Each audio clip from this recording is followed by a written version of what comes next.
पाहू शकता आपल्यासमोर घोटचा सर्जा सध्या नाव करतोय, मालक आहेत. दादा नाव सांगा ना आपलं. माझं नाव नाना प्रधान. दादा काय बोलाल घोटचा सर्जा आणि तर बिंजोड तर गाजवलं आणि घाटसुद्धा गाजवलं आणि आज वडकीचा मैदान आहे, काय बोलाल मैदानाबद्दल? या मैदान ते आता परंपरेचं मैदान आहे आणि हिंदकेसरी मैदान आहे. आता हिंदकेसरी व्हायची इच्छा आहे. नक्कीच दादा, आपला घोटचा सर्जाचा स्पीड तर तुफान स्पीड आहे. मागे खिडकालीला मैदानात पण झाली होती, कारण का घाटावरती आपण आलो नाही, पण जेव्हा खिडकालचा मैदान होता तेव्हा मिलिंद शेठ पाटील यांचा भुंगा आणि सर्जा गाडी पळाली होती. फेरा होता, काय बोल फेरा झाला होता, तुफानी फेरा झाला. म्हणजे तसा फेरा आजपर्यंत मी तरी म्हणजे बघितला ना. झालेत भारत सुंदर वगैरे भरपूर, पण माझ्या नजरेत तो फेरा भारी होता. काय बोलाल? माझ्याही पण इतक्या वर्षाचा अनुभव, मी तो पहिलाच फेरा मी पण तसाच बघितला. नक्कीच. मग आज काय असणार, कसा पैरा असणार आहे घोटचा सर्जा? वगैरे आमचा व्यवस्थित आहे. व्यवस्थित आहे म्हणजे गुपित आहे पैरा? गुपित आहे. गुपित आहे. नक्कीच. आणखी कोण कोण आलेत आज आपल्या सर्जाला घेऊन आपल्या कुटुंबातील? आता आमचे सगळे जेवढी फॅमिली टोटल सगळे आले, आणखीन आमचे सगळा मित्रपरिवार आला आहे आणि अजून काही लोक येत आहेत मागून गाड्या. दादा महाराष्ट्रातून काही जगभरातून प्रसिद्ध भेटतं आपलं घोटचा छोट्या सर्जाला, कारण का बकासूर सोबत असा पळणारा बैल आहे की बकासूर सोबत व्यवस्थित पळतो आणि गुलाल घेऊन येतो आणि प्रत्येक मैदानात गेल्यानंतर तो गुलालाचा मानकरी ठरतो आणि एक नंबर करून येतो. काय बोलाल त्याबद्दल? आता हे सगळ्यांचं असलेलं प्रेम, आमच्या सगळ्या घरातल्यांचे वाडवडिलांचे आशीर्वाद, त्याच्यामुळे आम्हाला परत सर्जासारखा सर्जा नवीन लागला.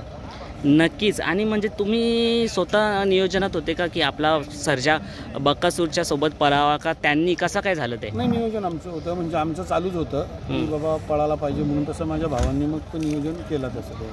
नक्कीच नक्कीच. आणि याच्यानंतर दादा पुसेगावचा सुद्धा मैदान आहे, हिंदकेसरी मैदान, त्याचं पण नियोजन झालेलं आहे आमचं. त्याचं पण नियोजन झालेलं. दादा शुभेच्छा, तुम्ही आलेत आणि आज नक्कीच आपला सर्जा त्याच स्पीडने त्याच तुफान वेगाने धावेल. तुम्हाला पण धन्यवाद. धन्यवाद, थँक्यू. घोटचा छोटा सर्जा बघा, गर्दी बघा किती झाली. आणि मित्रांनो ही जोडी आहे ना, बकासूर आणि घोटचा छोटा सर्जा आज वडकीच्या मैदानात असणार का? पटापट कमेंट्समध्ये सांगा की आज वडकी मैदानात घोटचा छोटा सर्जा आणि बकासूर असणार आहे का कोणता पैरा असणार आहे छोटा घोटच्या छोट्या सर्जाला? तर बकासूर सोबत पळण्यासाठी दादा आजच्या मैदानाबद्दल बोला ना, वडकी मैदानाबद्दल. दादा आज घोटचा छोटा सर्जा, लोकांचं असं मत आहे की आज बकासूर असणार आहे, नक्की आहे का?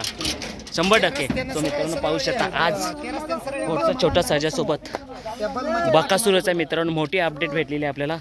सो बकासूर निघाला आता. सो पहा कसा बोलतो ना, मूर्ती लहान पण कीर्ती महान, असा घोटचा छोटा सर्जा 25-26. सो मित्रांनो आता आपल्याला मोठी अपडेट भेटलेली आहे की घोटचा छोटा सर्जासोबत बकासूर आहे, म्हणजे कन्फर्म झालं 100% दादानी सांगितलं आहे. सो मित्रांनो असेच अपडेट भेटण्यासाठी आपल्या चॅनलला सबस्क्राईब नसेल केला तर सबस्क्राईब करून जा. आणि थंडी आहे मित्रांनो, थोडी बोबडी वळत असेल, तुम्ही बघितलंच असेल की बैलगाडा जेवढी मालक आलं होतं तेवढं थंडीमुळे शेकोटीचा आनंद घेत होते. सो चला मित्रांनो आज मोठी मोठी लढत बघायला भेटणार आहे मित्रांनो. आणि कोण आज या वडकी मैदानातली प्रथम क्रमांकाचा मानकरी होते तो नक्कीच कमेंट्स बॉक्समध्ये सांगा.